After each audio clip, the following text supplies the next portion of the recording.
Soekarno mengeluarkan yang namanya jimat Trisakti.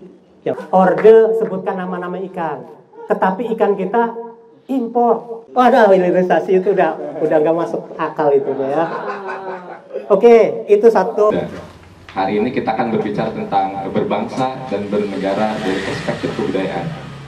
Di sini saya juga sangat senang. Kenapa? Karena memang hari ini tentunya bukan cuma di kalangan tentunya di keaktivisan atau di budayawan senior, tapi di mahasiswa pun ruang-ruang diskusi itu sudah cukup terbatas gitu. Maka saya sangat senang ada ruang ini. Semoga bisa berkepanjangan, bisa terus-menerus agar teman-teman bisa terpantik lagi, terpacu lagi semangat untuk berdiskusinya. Mungkin langsung saja teman-teman untuk pemateri pada sore kali ini. Yang pertama mungkin nanti akan disampaikan oleh Kang Dadang. Kepada Kang Dadang langsung saja saya persilakan. Strategi dan taktik dalam kebudayaan. Ini stratak dalam kebudayaan. Telaah berbangsa bernegara dalam perspektif kebudayaan. Oke, pertama berbicara kebudayaan itu berbicara yang sangat kompleks. Jadi tema yang hari ini kita diskusikan sangat luas semuanya. Berbicara bangsa, berbicara bernegara, berbicara kebudayaan, itu bukan hal sepele, ini sangat kompleks, sangat luas. Karena sangat luas, maka saya awali dengan Al-Quran. Bismillahirrahmanirrahim. Huwaladzi khalaqalakum min nafsi wahidah. Kita ini diciptakan, semua manusia diciptakan min nafsi wahidah, dari jiwa yang satu. Jadi mau yang tuh bagus, mau yang Habib, nggak ada, udah jiwanya satu. Min nafsi wahidah. Dari siapa? Adam. Falamma atahuma sholihan, maka didatangkan anak-anak yang soleh. Kemudian setelah kita semua diciptakan, kita semua diciptakan dari jiwa yang satu, kita diturunkan ke bumi. Bumi itu kita kelola sebagai ruang kehidupan. Dari petikan Al-Quran ini ada konsep-konsep besar dalam filsafat yang mulai dibicarakan. Apa saja konsep besar tersebut? Dalam ayat Al-A'raf tadi berbicara masalah Tuhan, manusia, dan alam semesta. Ini merupakan konsep-konsep besar dalam ranah filsafat. Ranah filsafat itu masuk dalam kebudayaan. Jadi yang namanya kebudayaan bukan cuma ngibing-ngibing aja ya. Bukan cuma tari-tarian di hotel, selesai dapat ampau pulang. Bukan cuma itu. Filsafat pun cara berpikir itu merupakan konsep kebudayaan, produk budaya. Ya. Kita awali dari membangun Indonesia. Ketika membangun Indonesia itu ada peristiwa politik dan peristiwa kebudayaan. Jadi ketika didirikan NKRI itu ada peristiwa politik. Di mana peristiwa politiknya? Dari wilayah administratif Hindia Belanda kemudian menjadi Negara Kesatuan Republik Indonesia, itu merupakan nilai politik. Peristiwa politiknya ada di situ. Setelah itu, Indonesia terdiri dari berbagai macam suku. Berbagai macam suku ini mau diapakan setelah NKRI? Mau didefinisikan seperti apa? Mau mana yang dimunculkan? Apakah suku Batak, suku Ambon, suku mana gitu ya? Maka Kongres Pemuda 2 tahun 28 menindaklanjuti tahun 26 ya, Kongres Pemuda 1 di Lapangan Banteng memunculkan Sumpah Pemuda. Sumpah Pemuda itulah yang mengikat suku-suku yang bertebaran di Indonesia. Kami, putra dan putri Indonesia, bertanah air satu, bertumpah darah satu, tanah air Indonesia. Kami, putra dan putri Indonesia, berbangsa satu, bangsa Indonesia. Kami, putra dan putri Indonesia, berbahasa satu, bahasa Indonesia. Inilah yang mengikat seluruh suku-suku. Ini yang disebut peristiwa kebudayaan. Jadi berdirinya Indonesia merupakan peristiwa politik dan peristiwa kebudayaan. Kemudian kalau kita tinjau Kongres Pemuda II itu tujuannya membahas masalah perkumpulan pemuda serta memperkuat kesadaran kebangsaan dan persatuan Indonesia. Kesadaran kebangsaan itu yang bagaimana? Sadar bahwa kita adalah warga negara. Jadi identifikasi dari seluruh suku diturunkan dalam Sumpah Pemuda, maka menjadi yang namanya warga negara. Sampai sekarang kita yang kumpul di sini pun pasti akan merasa, kita merasa warga negara nggak sih kalau kumpul di sini? Atau warga Gaksa? Kita tetap warga negara ya. Itulah kesadaran kebangsaan. Ya. Oke, itu membangun Indonesia. Kemudian kronologis model kebudayaan Indonesia. Kronologis itu sejarah ya. Kawan-kawan yang bergerak di kesenian yang artifisialnya aja. Kronologis itu merupakan perjalanan sejarah. Perjalanan sejarah model kebudayaan Indonesia diawali dari Kongres Kebudayaan tahun 1938. Di sini ada buku yang sangat bagus sekali. Sebenarnya bukan buku ya. Adiat Kamiharja itu gurunya Muhammad Rois Rinaldi. Itu sangat berjasa sekali mengumpulkan tulisan-tulisan Sultan Takdir Ali Sabana, Sanusi Pani, Purwacaraka ya? Ada Purwacaraka dan lainnya, tokoh-tokoh pemikir kebudayaan yang lain. Itu dikodifikasi dalam bentuk buku Polemik Kebudayaan. Itu kawan-kawan di sini kalau bisa baca bukunya. Kita bisa melihat bagaimana perbulatan pemikiran tokoh-tokoh yang sangat cerdas, serius, tetapi tidak baperan gitu. Luar biasa, sangat keras. Jadi Polemik Kebudayaan tahun 1935 itu kata Sultan Takdir Ali Sabana bahwa kebudayaan kita itu harus berkiblat ke barat. Tapi Sanusi Pani kemudian bukan marah ya, mau membuat argumentasi yang sangat kuat juga. Kemudian dia melontarkan, kita mau kemana kiblatnya? Mau ke barat atau mau ke timur? Mau Foucault atau siapa itu ya? Atau Arjuna? Gitu. Ini polemik yang sangat luar biasa. Kawan-kawan kalau bisa itu baca bukunya itu, Polemik Kebudayaan. Pola pikir tokoh-tokoh yang sangat luar biasa. Jadi kita bisa paham bahwa kebudayaan itu bukan hanya sekedar seremonial aja. Di sana ada pergulatan yang sangat luar biasa dan sampai sekarang itu benih-benih yang dulu didebatkan itu sampai sekarang ada hasil. Oke, kemudian tahun 1960 saya teringat waktu itu ketika Kang Ega saya lepas dari saya, Kang Ega sekarang lepas dari saya supaya tidak dibayang-bayang oleh saya. Ini bekal bukunya, nggak tahu bukunya udah dibaca atau belum. Kemudian bukunya kemana? Judulnya Prahara Budaya. Dalam Prahara Budaya itu ada perdebatan antara Lekra, Lembaga Kebudayaan Rakyat, dengan Manifestasi Kebudayaan pada tahun 1960. Jadi tahap 1 1935. Tahap 2 1960 terjadi perdebatan antara Lekra dengan Manifestasi Kebudayaan. Kalau orang Lekra ngeledeknya itu Manikebuo ya, Manifestasi Kebudayaan. Cuma perbedaannya gini, 35 pada 1935 itu perdebatannya antara mau milih mana kiblatnya barat atau timur. Tapi kalau di 60 itu karena situasi politik situasi politik, maka perdebatannya selesai, tidak sampai puncak ya.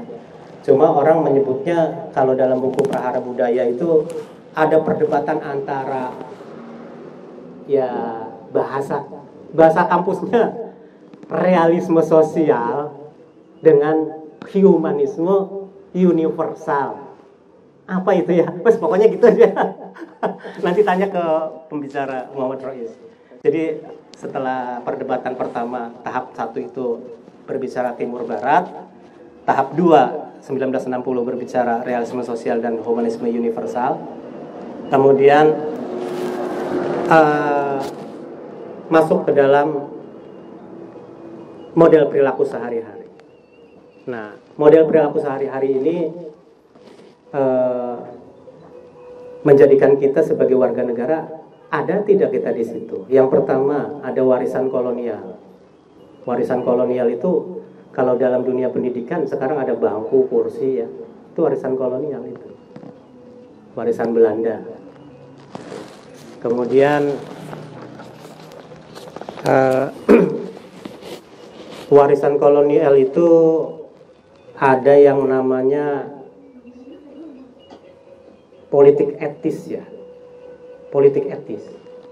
Politik etis itu bagaimana kita masyarakat jajahan itu apa istilahnya sebutannya itu masyarakat inlander ya. Inlander. Bagaimana inlander itu dididik supaya jinak, supaya pinter, jadi PNS, pamong praja, pamong praja ya, dijadikan pegawai pamong praja, PNS kalau sekarang, cerdas, tetapi jangan ngelawan gitu. Maka tokoh-tokoh itu dibawa tuh, dididik, itu politik etis. Bagaimana caranya orang pribumi, inlander itu cerdas-cerdas, membantu penjajah, tetapi tidak kritis terhadap kedaulatan. Itu tujuannya. Tetapi faktanya apa? Nah, nanti kita ke belakang akan terbongkar. Faktanya ternyata didikan-didikan kolonial itu melakukan persiapan kemerdekaan. Tokoh-tokoh terpelajar itu. Ya. Oke, ini agak panjang ini. Gimana ini? Hah? Ini kan diskusi panjang. Oke, kemudian Ini clue-nya ya. Materi sama. Orde Lama ya. Kita masuk ke Orde Lama. Orde Lama berarti setelah Indonesia merdeka ya, Soekarno. Sama, Soekarno itu sama dengan kolonial. Kalau kolonial tadi dengan istilah politik etis itu berperadaban gitu. Maksudnya begitu. Tetapi ya untuk politik aja. Soekarno kemudian membuat kebudayaan sebagai kepribadian. Dari mana saya ngomong begini? Pada saat terjadi polemik antara Lekra dengan manifestasi kebudayaan, Soekarno mengeluarkan yang namanya jimat Trisakti, yang sekarang bukan jadi kampus, bukan. Trisakti Soekarno pernah dengar ya? Berdaulat dalam politik, berdikari dalam ekonomi, berkepribadian dalam kebudayaan. Itu Trisaktinya Soekarno. Nah, berkepribadian dalam kebudayaan ini tidak sempat dibuat sistematikanya. Sistematisasinya, konsep-konsepnya tidak diurai. Yang dimunculkan hanya dalam ranah politiknya. Sehingga pada zaman Soekarno, anti kapitalisme yang muncul. Dia pengen berpribadian dalam kebudayaan sebenarnya, tapi ternyata menghantam kemajuan Indonesia sendiri. Tokoh-tokoh seperti Kus Plus dipenjara karena kiblatnya Barat katanya. Kemudian mana lagi yang dipenjara? Pokoknya tokoh-tokoh yang berkiblat di Barat itu dianggapnya pro dengan kapitalis. Itu yang disebut Soekarno berkepribadian dalam kebudayaan sebagai kepribadian. Ini muncul dari Trisaktinya Bung Karno ya. Oke. Masuk ke Orde Baru. Kalau di Orde Baru ada yang di sini kuliah tahun, mungkin yang paling belakang itu Saudara Fakhrul Razi.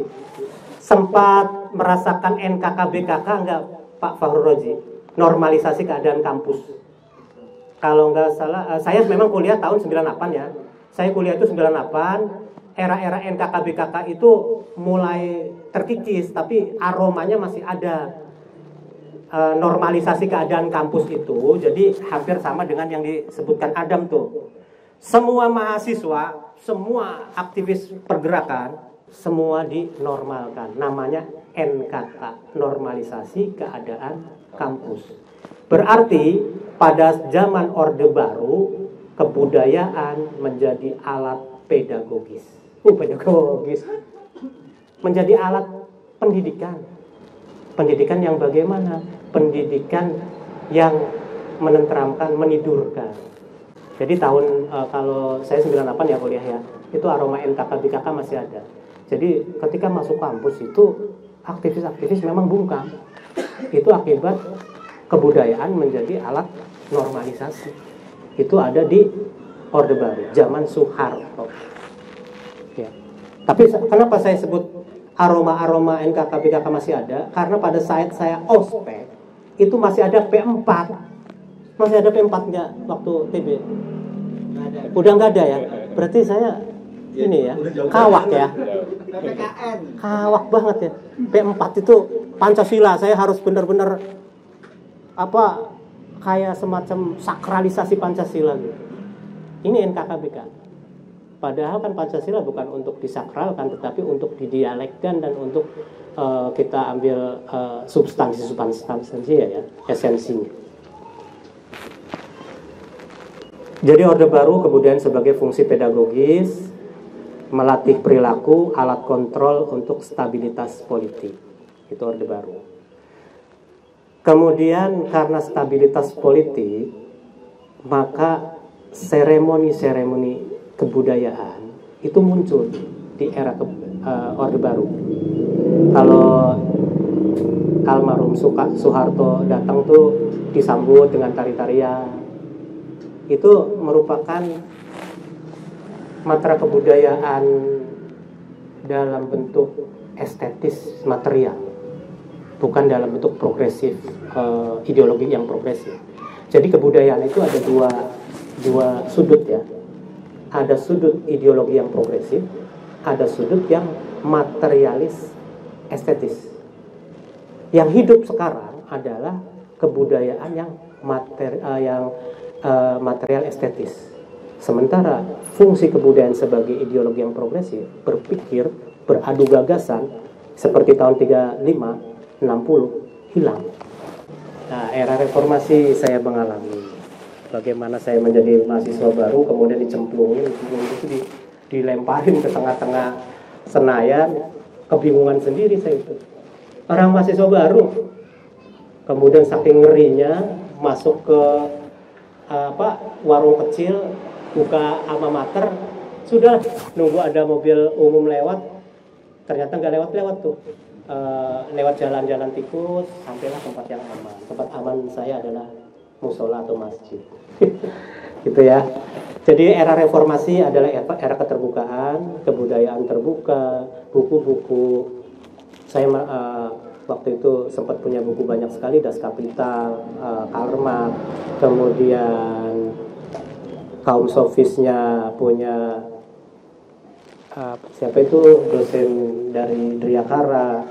Pokoknya buku-buku yang beraliran kiri, buku-buku yang ekstrim yang itu semuanya boleh keluar saat itu. Kalau sekarang kan susah ya, nyari buku-buku Das Kapital juga udah susah. Madilog masih ada ya, masih mudah dicari ya. Kalau dulu era reformasi, awal-awal reformasi, ruang-ruang diskusi terbuka. Gitu. NKK-BKK udah wafat, sudah diumumkan dan dibungkus oleh tukang mandi mayat, dibungkus sama kafan, udah. Normalisasi keadaan kampus sudah lewat. Era reformasi selain kebebasan berekspresi, tetapi juga nalar ekonomi berimbas kemana-mana. Nalar ekonomi berimbas kemana-mana. Ini sedikit berat memang ya. Memang ini analisisnya berat banget. Ada teorinya Herbert Marcuse. Waduh, Herbert Marcuse itu filsuf aliran Frankfurt, Jerman, yang mengatakan one dimension man, manusia satu dimensi. Kita itu sekarang beli apa-apa itu tergoda oleh iklan. Ini adalah ekonomi yang masuk ke ranah mana-mana. Ya boleh-boleh aja ya, tetapi ketika masuk ke ranah-ranah pendidikan kan repot juga. Gitu. Orang-orang perempuan udah cari uang susah-susah ngeliat iklan. Tadi tuh yang diobrolin, ya pemutih, pengen putih, kena iklan, beli walaupun mahal.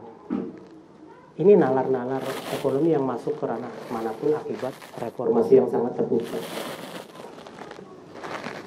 Kemudian karena matra kebudayaan yang kita serap itu lebih ke estetik material, bukan ke pemikiran yang progresifnya, Indonesia itu, kita sebagai warga Indonesia lebih banyak menjadi konsumerisme, manusia yang konsumtif, tidak butuh beli.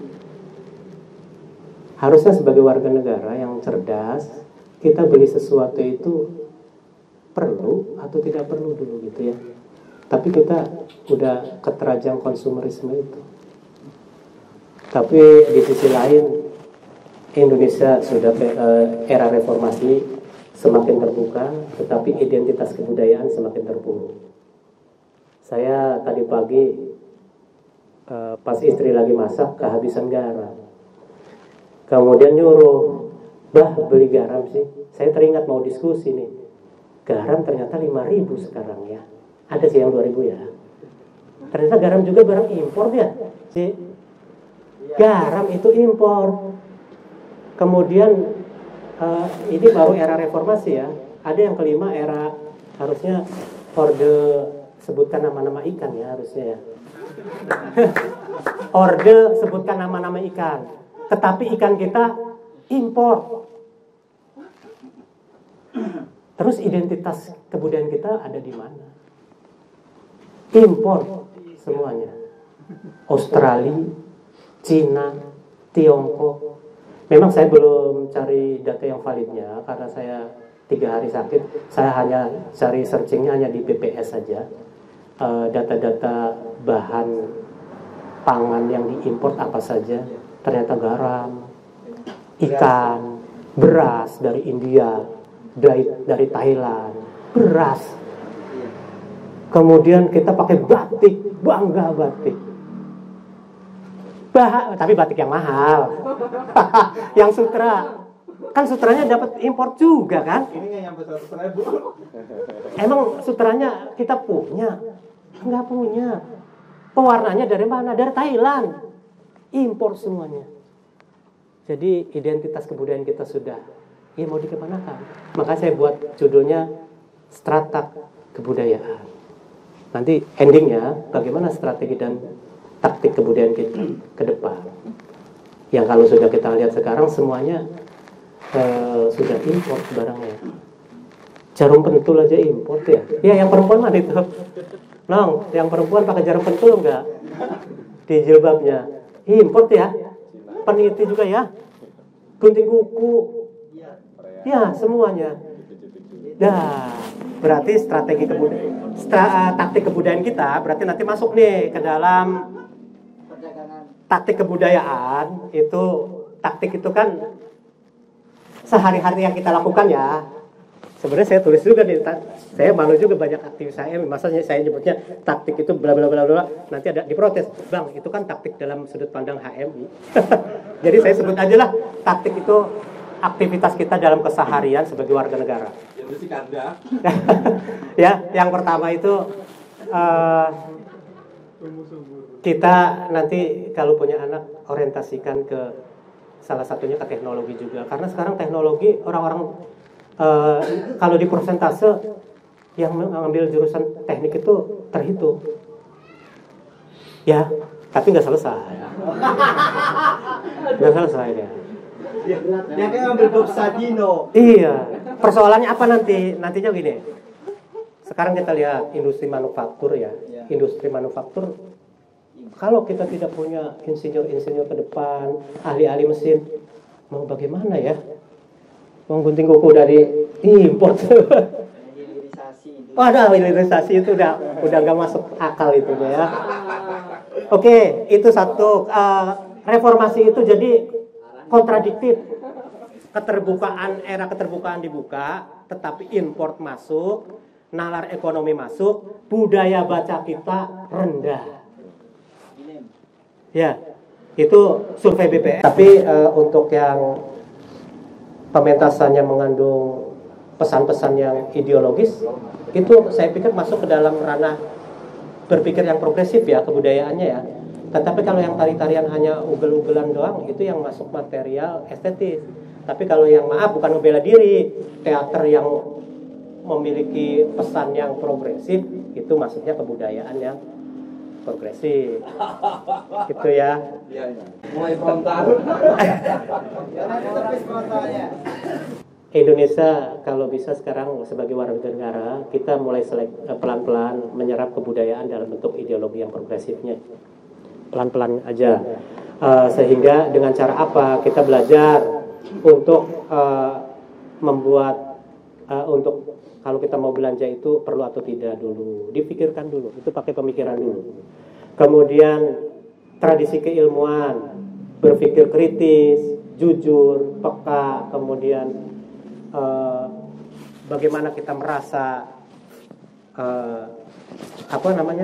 kalau merasa itu apa, empati, dihidupkan lagi, itu semua adalah ranah-ranah kebudayaan.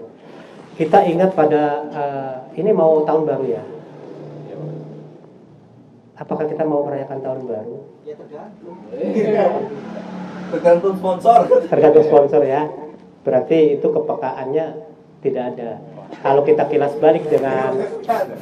kilas balik kepada Desember 2004, ada kejadian apa tuh? Tsunami Aceh. Australia yang jauh-jauh tidak merayakan tahun baru. Indonesia tuh di Anyer tuh pas kondom banyak. Waduh. Kan kacau ya. Ini berarti kepekaan merasanya itu tidak ada. Gitu loh. Ini yang disebut kebudayaannya tidak jalan. Oke, kemudian ada kebudayaan itu memiliki 3 lapisannya, 3 aspek. Ada aspek material, ada aspek kebiasaan, ada aspek makna. Nanti kita diskusikan kalau mau ada yang bertanya, supaya pembicara kedua kebagian banyak juga ngomongnya. Strategi dan taktik kebudayaan. Ya sekarang strategi dan taktik kebudayaan menurut Dahlan Ranuwiharjo. Waduh, nggak jadilah. Oke, intinya taktik itu keterlibatan rutin kita sebagai warga negara. Kita kan berbicara masalah bernegara, berbangsa, berkebudayaan. Kita sebagai warga negara itu secara taktik bagaimana? Satu, langkahnya mengubah kebiasaan yang berdampak kepada publik. Seperti apa? Satu, ini nih yang mau saya omongin tadi. Tepat waktu dong gitu. Tapi saya kan tahan cuma 3 menit ya. Kebiasaan-kebiasaan ini harus dilakukan. Itulah Indonesia. Nah, ini taktiknya, taktik kebudayaan itu berarti satu, lakukan kebiasaan-kebiasaan sederhana yang berdampak kepada publik. Apalagi jangan buang sampah sembarangan. Gitu. Bekas ngopi dicuci sampai jamuran jadi pojok gaksa tuh. Itu kan kebiasaan-kebiasaan kebudayaan tuh. Budaya gaksa kan. Gitu. Itu kebiasaan bukan kebudayaan. Nanti kan Rois akan berbicara kebudayaan dari segi konsep-konsep. Kebudayaan itu kan sesuatu yang dilakukan berulang-ulang ya. Gitu. Kebiasaan menjadi budaya. Tuh, ya jadi kebiasaan taktik kita kan berbicara strategi dan taktik kebudayaan. Jadi taktik itu keseharian yang kita lakukan. Misi dari strategi. Satu, kebiasaan-kebiasaan sederhana yang berdampak publik tapi ya, buang sampah, disiplin waktu, kemudian kebersihan dan sebagainya. Terakhir, ini yang bukan terakhir ya. Ini penting sekali, tugas yang berat karena di sini yang hadir bukan cuma aktivis kebudayaan tapi juga ada yang bergerak di bidang politik. Taktik kebudayaan dalam bidang politik itu bagaimana kebudayaan mentransformasikan, bagaimana kebudayaan membentuk politik menjadi bukan kekuasaan tetapi tanggung jawab. Ya, jadi etos tanggung jawab bukan kekuasaan. Ini tugas kebudayaan berat banget ya jadi budayawan ya. Tugas kebudayaan itu bagaimana mentransformasikan politik bukan menjadi politik itu sebagai kekuasaan tetapi tanggung jawab. Kan sekarang kan begitu yang terjadi. Tidak berkeluh keringat, tidak berdarah-darah, membesarkan partai, ada jadi caleg. Mudah banget ya. Kata Mang Letek aji. Ini kan sebenarnya arahnya kemana sih? ini kan politik kekuasaan ini. Politik kekuasaan bukan politik tanggung jawab. Jadi teteh-tetehnya yang punya kekuasaan di salah satu partai kemudian anak-anaknya dan ponakan-ponakan cucu cicitnya semuanya tanpa berdarah-darah berkeringat membesarkan partai, dia bisa maju. Ini tugas kebudayaan adalah mentransformasikan bagaimana politik itu menjadi etos tanggung jawab bukan kekuasaan. Makanya elektabilitasnya harus hilang. Ya. Surplus harus ditiadakan. Benar. Agar orang bisa menilai secara objektif bahwa kemampuan adalah bagian dari itu. Oke, kemudian kebudayaan menjadi taktik itu saya minjam istilah dari Ignaz Kleiden ya. Ignaz Kleiden itu sosiolog politik. Ignaz Kleiden mengatakan moralitas politik. Moralitas politik itu tugas kebudayaan. Bagaimana taktik kebudayaan menjadikan politik itu bermoral. Kalau dalam Islam itu di surat Wal-Asri, kita mengaku organisasi Islam demo tapi ngacak-ngacak tamannya berantakan, bekas akuannya berantakan ditinggalin. Apakah itu amal soleh? Itu kan repot ya. Itu karena nggak didengar. Bukan moralitas politik tapi ya. Oke, lanjut dulu, lanjut. Puasa tidak mendengar, maka ketika dirusak semoga didengar. Oke lah, terakhir aja ya. Sebenarnya masih banyak ya. Masih banyak tapi kemudian penutup aja. Penutup kebudayaan bukan semata-mata hanya kesenian. Jadi saya ulangi, kebudayaan bukan semata-mata kesenian yang ditampilkan di atas panggung hotel, kemudian di acara-acara yang amplopnya tebal, di acara penyambutan pejabat, tetapi kebudayaan juga adalah bagaimana kita sebagai warga negara mengolah tingkah laku sehari-hari. Itu kebudayaan. Yang sangat pentingnya ini. Kalau tari-tarian bisa lah belajar sama Kang Ega, sama siapa guru tari dalam waktu sekian menit ya bisa lah. Atau dari YouTube ya bisa ya. Gitu. Tapi yang paling penting kebudayaan itu bagaimana kita mengolah perilaku kita sehari-hari, mulai dari bagaimana kita melihat realitas yang objektif dalam kehidupan sehari-hari, kemudian bagaimana realitas estetik, keagamaan, spiritual, religius, intelektual, ekonomi, sosial, dan sangat kompleks. Itu saja, terima kasih. Kurang lebihnya mohon maaf, nanti akan dilanjutkan dengan diskusi. Terima kasih. Assalamualaikum warahmatullahi wabarakatuh. Waalaikumsalam warahmatullahi wabarakatuh. Beri tepuk tangan dulu untuk mereka.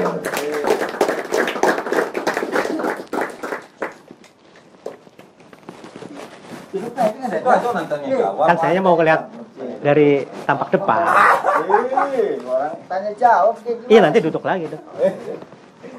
Tadi seperti yang telah disampaikan Kang Dadang, jadi sebenarnya tanggung jawab para budayawan ini sangat berat dan banyak pula ya kan. Berbicara budaya bukan hanya berbicara tari, bukan hanya berbicara teater, tapi berbicara pada dimensi politik, dimensi kehidupan sehari-hari manusia. Itu tanggung jawab budayawan ternyata gitu kan. Dimana nanti senior-senior kita yang di politik itu kan punya tanggung jawab juga itu. untuk mengarahkan agar politiknya bukan orientasi pada kekuasaan tapi pada kebudayaan dan mengantarkan pada tanggung jawab. Begitu. Ya mungkin langsung saja kepada pemateri yang kedua, kepada Kang Rois. Nah, Kang Rois ini titelnya sebenarnya banyak. Kemarin saya sempat ikut diskusi jadi pemerhati pembangunan, pemerhati demokrasi, banyak pemerhatinya. Sekarang sebagai budayawan, pengamat kebudayaan. Langsung saja kepada Kang Rois, dipersilakan. Terima kasih untuk para aktivis budayawan seniman Cilegon.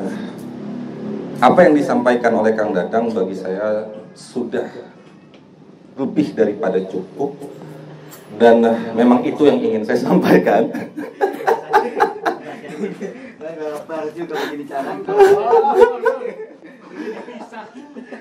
Ini harusnya memang pemateri itu yang beda pikiran.